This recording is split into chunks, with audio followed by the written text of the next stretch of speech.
Good morning and welcome to this week's IGTV. I am talking about raising an introvert.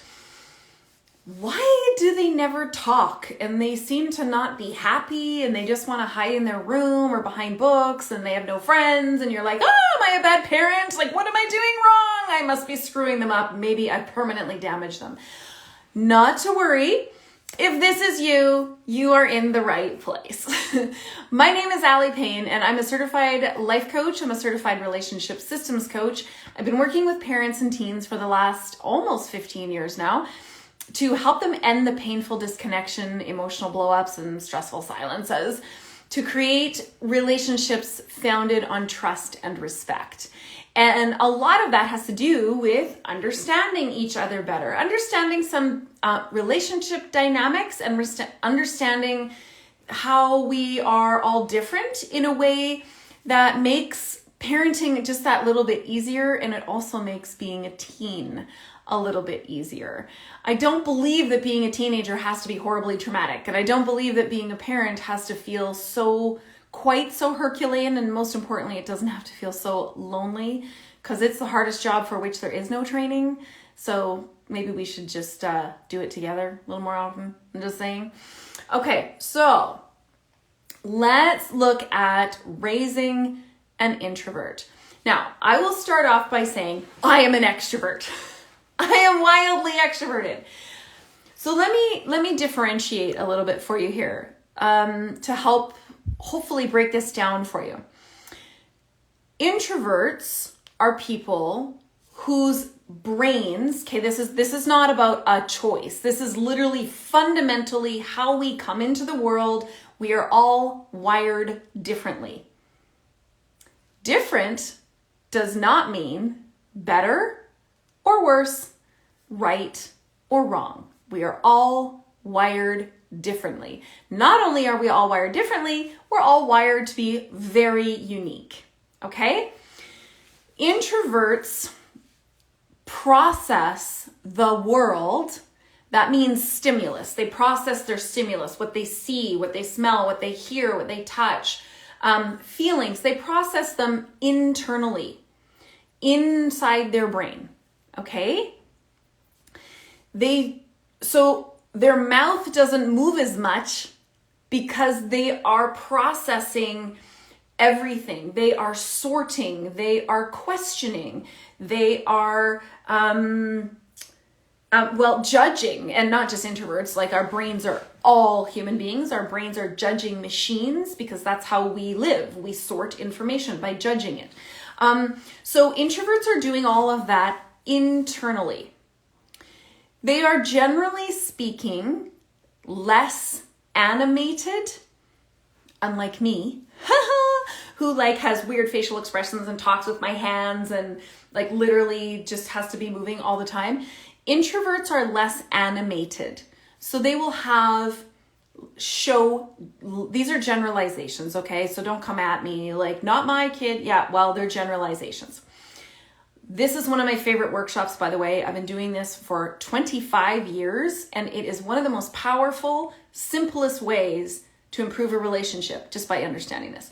Okay, so introverts, they have less animation in their face. They're not easy to read. You know what I mean? It would be a very hard day for me to hide my feelings because they're all over my face. Right? Yeah, don't come at me. Seriously. Have you read some of my comments lately? People love to come at me. Okay. Right. Appear to be zoned out. Oh my gosh, I love that. Yes. Appear to be so I'm not going to label it as good or bad or right or wrong. There's just less animation. Animation isn't a right or wrong thing either. Their facial expressions don't tend to change a great deal from joy to, say, happy, sad, to angry. They don't change a lot. Their body language doesn't also have a great deal of expression. Introverts will also use less words.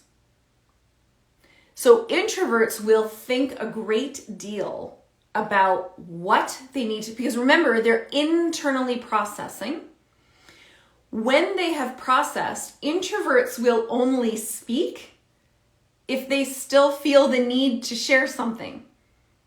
They may have done all the processing that they needed internally, and they may not feel the need to say anything. So whereas an extrovert, I'm not going to talk about extroverts today, but I will give you a little bit of contrast. Extroverts do all of the processing outside, then they hear themselves say it, then they process a little more, and then they finally stop talking and absorb whatever they said, okay? Introverts, it's the opposite. It goes inside first, and only if there's any necessary things left to say will anything come out. Extroverts are everything comes out, then they hear themselves say it, then they process, then they edit, then they think about it a little more, and then it stays in there. Does that make sense? So introvert, extrovert. Got it? Okay. So introverts forcing anybody to talk, that it doesn't work. It doesn't work. Forcing an introvert to talk is like telling an extrovert to be quiet for an hour straight around people. It's painful, okay? It's not fun. So, forcing anyone to talk, hi Safina, doesn't work. Introverts they require quiet environments to feel safest and at their best. So there are two versions of introvert, just as there are two versions of extrovert. There's two versions of introvert. One is very emotionally sensitive, introvert. The other is more analytical, thinking, introvert. Okay, those are both, there's two versions of an introvert. There's also two versions of an extrovert. I'll get to that next week. So you may have an introvert. So introverts gain energy from being alone or being in very quiet, very calming environments, okay? They find environments where there's a lot of people, a lot of talking, even just a lot of noise, exhausting. It is exhausting. It can also be very unsettling, fearful, like terrifying, for an introvert to be. So if you have an introverted child, and let's say you have a family reunion this summer, yay! And your introvert's like, dear God, please don't make me go. Just don't make me go. In fact, I think I'm sick. I'm going to stay in my room all day because I'm not going. And you're like, you haven't seen your cousins in 2 years since the beginning of this pandemic, and you tell me you're not going? We've got family coming from all over the world, and you're going to go and see your aunt and uncle and kiss your Aunt Margaret. And introverts are like, no, don't make me. It's nightmare. It is a nightmare for an introvert, okay? Introverts need quiet environments, a lot of alone time to feel safe. I get messages from so many parents that tell me, I'm just trying to motivate my teenager to go and live in the world, go out with friends and have the time of their lives. They're teenagers and they should just be out and they should be doing all these partying and being happy and get more friends and go to all the things. Yeah, I'm going to just make a guess that you are an extrovert. And doing that to your introvert teenager is telling them in all kinds of ways that who they are is shameful and wrong, and they should feel guilty. That's who they are. That's just who they are. Yes, I'd rather stay inside and read a book. Thank you, Angel. Thank you. Introverts, so let me try and cover this clearly. Your teenager may be struggling, for sure. Okay, the difference between you've got an introvert or you have a teenager who's struggling is if you're a teenager who generally found certain things fun or certain passions of theirs, even if it was reading books, if reading books was a passion and now they just don't want to read anything, their overall demeanor seems to have shifted, not that their demeanor has you feeling uncomfortable. No, that's not what I said. If their demeanor has shifted, like something really seems off, yes, then your teenager may be struggling. But just because they're an introvert doesn't mean they're struggling. Being an introvert is not wrong or bad. I cannot recommend enough that you read. Go to my website, allypayne.com. Look under the resources section under book recommendations. Read the book Quiet by Susan Cain. There is also, and it is on that website, a book called Quiet for Teens. Fascinating, okay? I like small groups when I hang out more than large ones. Yes. So it is an awesome book. So in that book, Susan Cain covers the history of introversion and extroversion and how horrific it is in many ways to be an introvert because the world caters to extroverts. The world exalts extroverts and continues on a daily basis to shame and shut down introverts as somehow less than. In fact, introversion was thought of as a social disease, that it was the responsibility of parents to breed out of their children. Would you believe that that was also the basis of the entire Dale Carnegie movement? That was the basis of the entire thing. Because his father was a sales rep and he did horribly because he was an introvert. He wasn't a terrible salesperson. He was an introvert.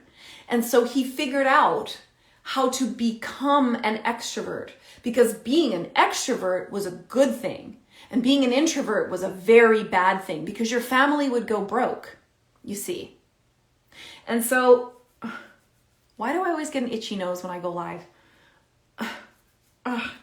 So the entire Dale Carnegie book, How to Win Friends and How to Influence People and Win People Over, I think the book is called, is all based on this man's growth curve from being born an introvert and figuring out how to be an extrovert for the purpose of actually supporting his family.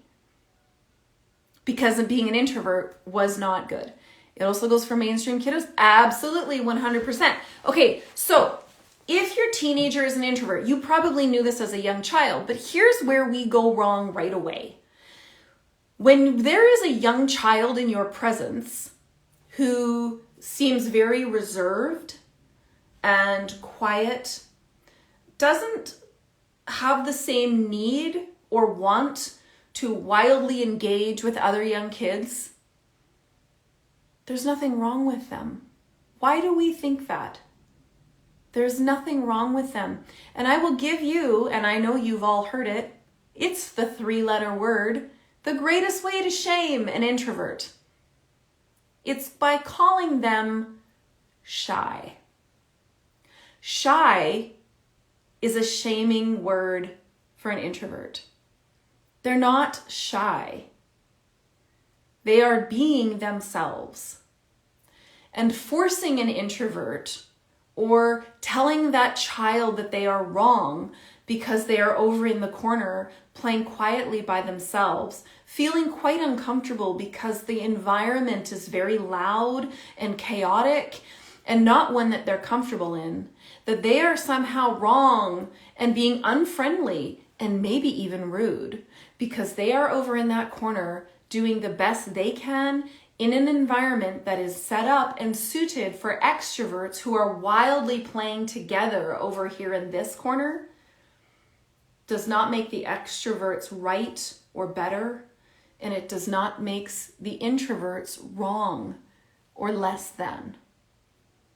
Yes, you are not shy. There's nothing wrong with you. You are whole and wonderfully created and beautiful, and you are welcome here.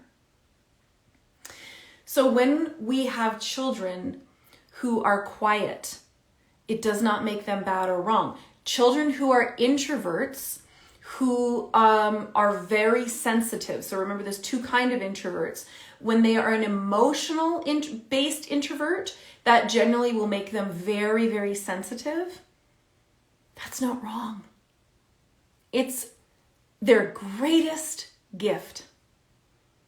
If you want to know what's really going on in a room, if you want to know how people are really feeling, go and ask the sensitive introvert.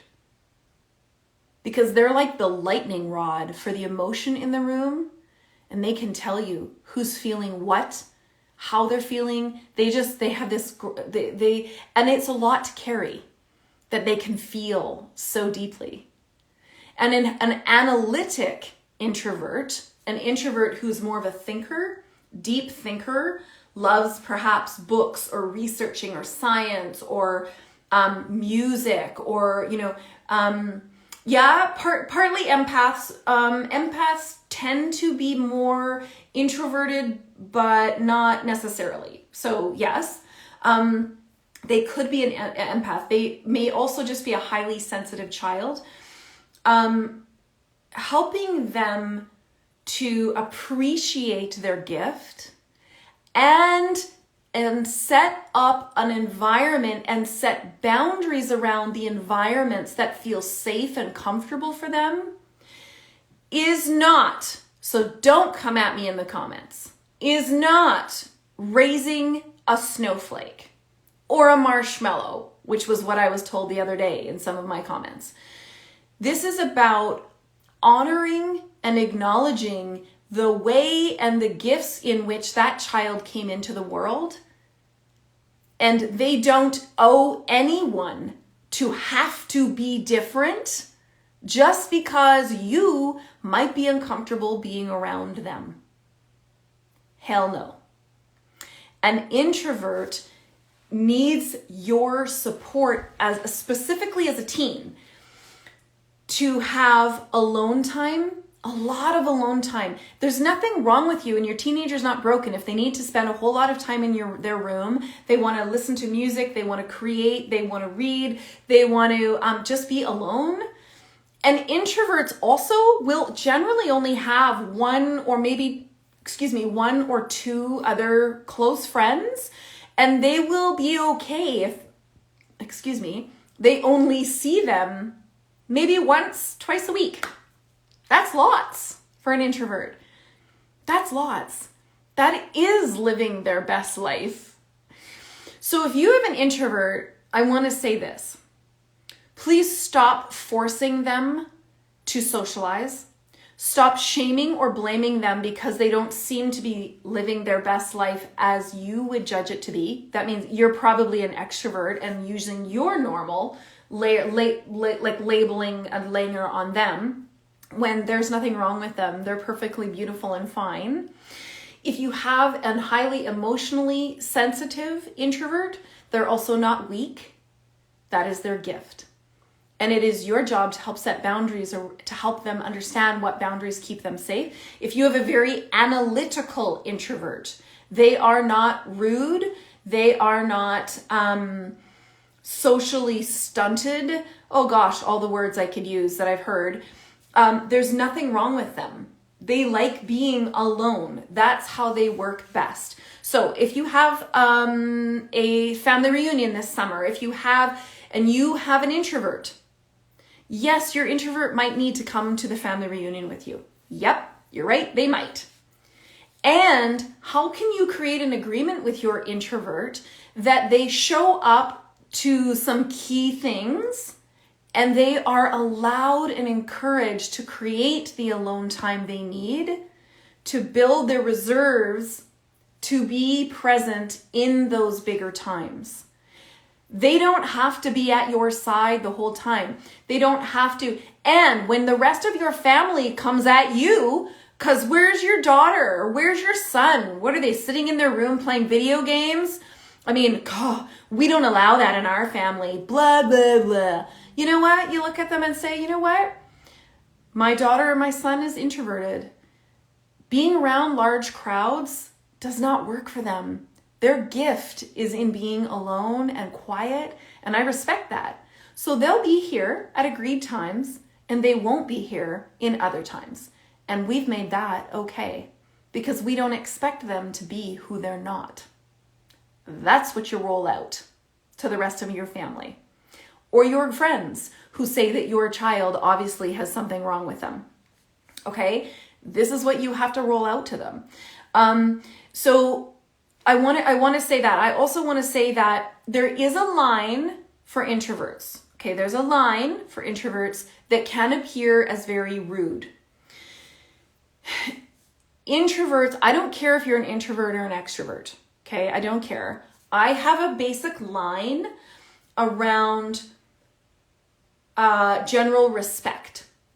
Okay, so you may need to really work with your introvert about what is general respect. Now, a lot of introverts are so nervous about eye contact. Looking someone directly in the eye is very nerve-wracking for a lot of introverts. It feels very unsafe, actually.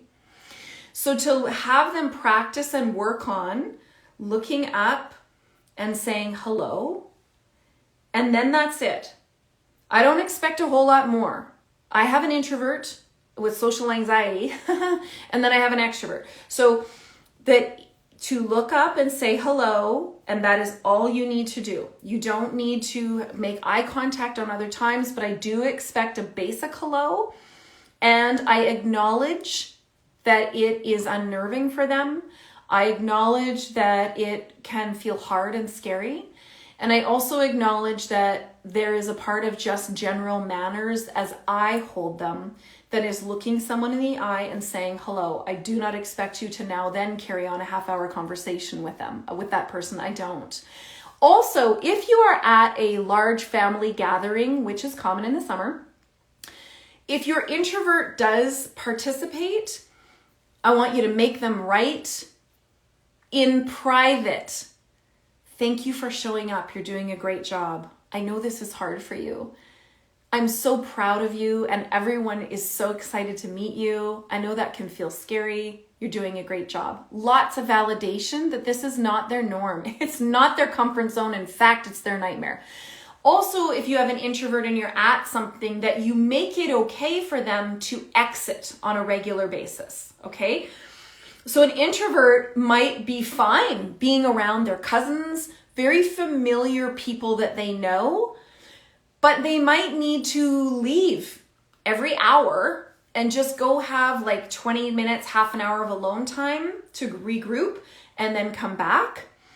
That's normal for an introvert, okay? Because again, put it the other way around. If you're an extrovert, what if I asked you to sit in the corner and be really quiet in a group of people you know and like? That would be equally physically hard as it is for an introvert to be in that same group of people and be constantly interacting.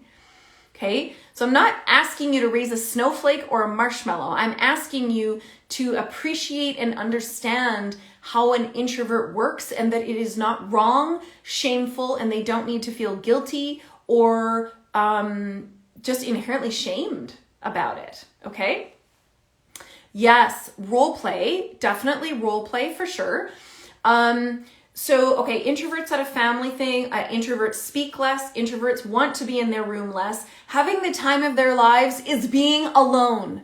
Literally living their best life is like having time alone with books or music or creativity or something, and having only one or two friends is totally normal for an introvert. They are not underperforming as a teenager, if that's how they're, okay? The only way is if, again, you're noticing that they are a dramatic change in their demeanor and they're no longer interested in their passions, okay? So introverts, help her through the panic moments. So for an introvert, if you talk about expectations up front, like this is how many people are going to be there, This is how many people are going to be there that are your age. These are the people you already know or don't know. I have got your back. I'm not going to ask you to hug and kiss everybody, because can we just get over the forcing physical affection? Let's not do that. These are the people that I'm going to ask to introduce you to. I am going to ask you to look them in the eye at least when you say hello. I don't expect you to share a whole lot more. We've set up our hotel room, or your grandma's has a room in the basement, and we've made it okay that that can be your alone space. Like, you have to set up the environment and talk through, and then you show them in advance. This is your private corner for you to go be alone when you just need that alone. And maybe you already stash a couple books there or some of their favorite things so that it feels safe. And let me again be clear. This is not about placating someone's social anxiety, which I don't know what would be wrong with that anyway, as if someone has social anxiety. My son has social anxiety. You have to manage expectations by talking about the situation first, letting them know again who's going to be there, what's the time frame, how long do you expect them to participate, who you're going to, recharge, who they're going to be interacting with, and then let them know after I introduce you to people, then you're welcome to retreat. And then maybe I'll set my timer for half an hour or something, and then maybe I'll come get you. It depends on how old they are. If they're older, then you can be like, set your alarm phone for 45 minutes, go have your alone time, and then I'm gonna ask you to come back because we're having lunch at 2:00 or blah, blah, blah, right? So come back for lunch. At lunch, this is how we're gonna be sitting. You can sit beside me if you want. People, remember, are asking you questions because they love you and they're curious about you, and they maybe haven't seen you in a long time. And that's not rude of them to be asking questions about you. It's not rude that they love you and they are curious about your life and they want to know about you. I know it can feel like a lot of people coming at you and a lot of questions. So you have to also help them frame that other people might want to know them. And that doesn't make extroverts bad or wrong either. This isn't about one side being against the other side. This is just about how to best support your introvert, okay? Then there is also helping them at school. You want to negotiate times for them. You talk to their teachers and just say, look, they're an introvert. So please don't expect them. Like, this is where I do not love the education system, where the education system is partly marked on classroom participation. Because guess who always gets the marks? Woo! The extroverts! Yay! Classroom participation. Me, talk, pick me. Introverts hate that shit. They hate it. And this is another way the world caters to extroverts. Okay? So to talk to their teachers or have them, depending on their age, don't be a helicopter parent, okay? Like, is support them to talk to their teachers and say, look, I'm an introvert. So I'm just going to set my expectations right now. I won't be the one raising my hand all the time in class. Don't make up that doesn't mean I don't know what's going on, and don't make up that means I'm trying to avoid being part of the learning. I'm doing my learning. Thanks so much. I do it in my head. I don't do it out my mouth. Like, literally empower your introvert. Empower them to say, this is how I do my life. And there has never been anything wrong with that. In fact, in Susan Cain's book, Quiet, she has proven that introverts are actually smarter than extroverts. But our world exalts people who seem to have more to say. Our world exalts people who talk more as if somehow they are smarter. And they are not. And I'm an extrovert, and I'm saying that, okay? So let's not make up stories. If you are an introvert and you're watching this, I hope that you're like, oh, finally, somebody's saying it. I hope that you're feeling validated. Now listen, if you're an introverted parent and you have an extroverted child, I'm going to talk about that next week. That can be really hard, as can be, as I'm kind of talking about now, if you're an extroverted parent and you want your child, you have this sort of lens of normal, which is normal for you as an extrovert to, oh, Angel, honey, you're welcome here anytime. To want to participate in the world in a way that you do and your introvert doesn't. They're not rude or socially stunted. That's just how they are. Introverts hate being put on the spot. I can't say this enough. Introverts hate being put on the spot. So if you're going to ask your introvert to share something, or they're, let's say, at the family picnic, the family reunion, and things go quiet or something, and Grandma Grace turns to your daughter or son, says, so tell us about your drumming lessons, or tell us about your whatever. Watch your introvert turn into a deer in the headlights. A way you could support your introvert is by putting your hand on them perhaps and saying, you know what? That's a great question. Yes, it absolutely freezes them, because being seen as unprepared or is wildly threatening for an introvert, okay? Because remember, they process everything first and they only say things if there's anything left to say or that needs to be said. They don't speak off the cuff. Introverts hate small talk, hate it like nails down a chalkboard. They hate small talk. They want to talk about real things, not surface level extrovert crap, okay? So when you put an introvert on the spot, whether it's a family situation and they go completely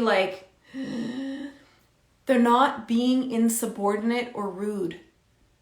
They are terrified and they're trying to think of what to say, often not coming up with anything. So try not to put your introvert on the spot. If there's a way that you're going to want them to share around family, or grandma and grandpa are going to ask you this or whatever, then you're going to say, look, what are some things that you might be able to say to share with them about to highlight your science fair, or your drum lessons, or what are some things that you might feel safe sharing? So you prepare them in advance. I'm not talking about bubble wrapping your child, because you can't do that. I'm not talking about rescuing them from every situation, because you can't do that either, okay? I'm talking about equipping and empowering an introvert to best manage situations, to best know what to say. So if they're put on the spot, maybe you empower them with a line that says something like, thanks for asking that. I'm going to take a minute and think about it, and I'll get back to you. Just empower them, not bubble wrap and protect them. It's a fine line, and I really hope you're hearing that, okay? Your introvert is not going to, want to do grad or school parties the same. They're not going to want to do, they will be, this piece of hair is driving me crazy. I can't.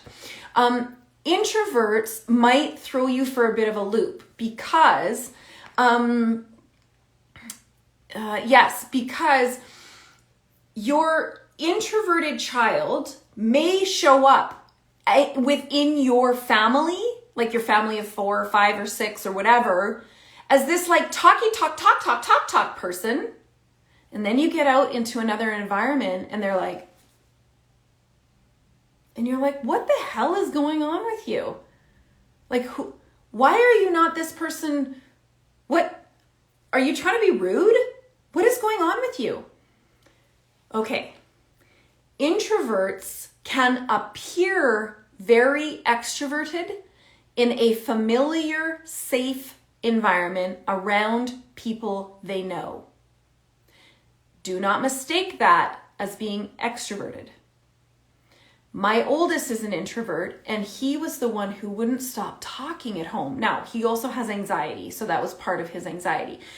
But around us, or around his cousins who he saw a lot, you would know he had anxiety, but you wouldn't know as much if you didn't have the understanding that he was an introvert. But then you took the kid to school, and he was like, and I'm like, what happened to you? I shamed him. I did that. I made him wrong because I thought, you are being so out of integrity. You're not being authentic. Which one is you? Now I don't know who to believe. I mean, are you just being intentionally rude over in this environment, but then only us get to, okay, so just, yeah, if that sounds like you, well, I did it too. Hi, Imperfect Parenting Club here. Your introvert is showing up in a way that feels safe when it's safe. and you don't get to determine when it feels safe for them. They get to determine that. So when you see your introvert go like that, just know they're doing their very best in an environment that no longer feels familiar. I'm not saying it feels unsafe as in they need to like get out. I'm just saying it doesn't feel safe for them to, introverts don't like to like be seen. They're not center stage people. They are back of house, back of stage, behind the scenes people. So in classroom situations where they're asked to share in front of everybody, oh my God, it's a nightmare for an introvert as a young child and as a teenager. And I understand there are parts of that are necessary skills for life to be able to communicate in front of people. I totally understand that. But you want to equip and empower your introvert to understand that, yes, there's part of the world that does operate about that. Yes, we glorify extroverts. Are they smarter? No, they just talk a lot. And that knowing that this is still going to be an expectation, they may be put in a job or in a role at some point in their lives where they're going to ask to be speaking. So even though they hate it, what's a way that, given the education system kind of rolls like that, which is why introverts really loved pandemic learning, job interviews, yep, so on the spot, so nerve-wracking. You want to help them role play, talk them through it. Okay, so let's practice. Get your notes. Okay, I'll be the interviewer. I'm going to just ask you a bunch of questions and and you go over questions in advance. The more prepared an introvert can be, the better and safer they feel. Okay? So this is one of the biggest things that I hear from parents. I just wanted to cover this, that I get notes from parents all the time.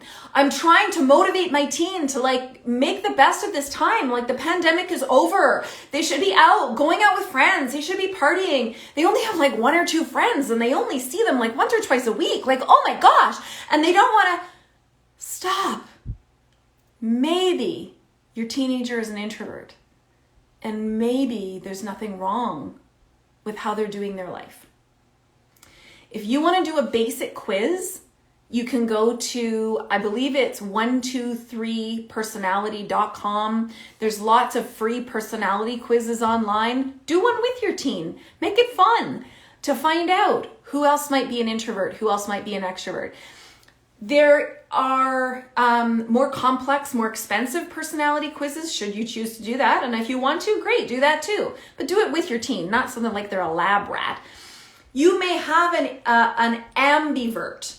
They are introverted in certain situations, which means, remember, they recharge by being alone. Their energy levels fill up by being alone or in quiet, safer places.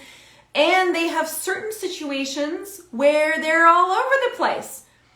And that doesn't mean they're operating out of integrity or being inauthentic. You might just have an ambivert, okay? It is such a thing. I'm not making this shit up, okay? So I hope this was helpful for you to help. This is not about bubble wrapping your child. This is about empowering and equipping them.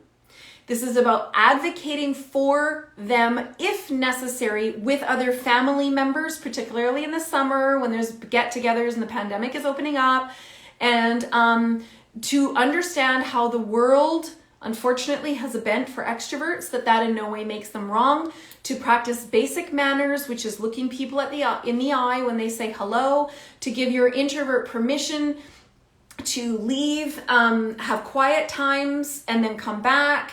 My son used to do that. We'd have play dates at our own house with his friends, and my son would go upstairs about every half an hour. He would just disappear, and his friends would want to go into his room and play. And I was like, no, he's having alone time. When he's ready, he'll come back down. And then he would just come back down and appear and then play. And then like he just kept going. But with his little friends, in large groups, we had to make his bedroom off limits because that was his safe and sacred place. So you have to really work with this and your introvert. The personality, the test, it's at, I believe it's 123personality.com. If you do a Google of free personality tests, I usually use the DISC one, DISC. There's lots of free ones. Again, I think it's 123personality.com is a free one. if nothing else, just have a conversation with your teenager about this. Get curious about how they see the world, what feels safe for them, and what doesn't feel safe for them. And how can you help them to advocate best for themselves? Because you're not always going to be around to do it for them. So thinking that you will be isn't going to work. Okay? All right. Thank you for joining me today. Next week, I'm going to cover extroverts. And if you're an introverted parent, I would love for you to watch that too, because when you have opposing styles between parents and children, that's when so much of the unconscious and totally unintended messages of shame, guilt, and inherently failing come out. And I know that's not at all what you intend. So thank you so much for joining me. If you are looking for more resources, you can always find them on my website, allypayne.com, mostly under the blog. I've got free downloads, resources there. You can also follow me on TikTok at allypayne. And I have a couple parenting groups. So if you hit the link in my profile, I have a free parenting group and I have a private one where I go live a couple times a month, and there's exclusive training content and lots of free downloads in there too. Thanks everybody for joining me. I wish you a happy and wonderful weekend. I will see you again next week. Mwah! Bye for now.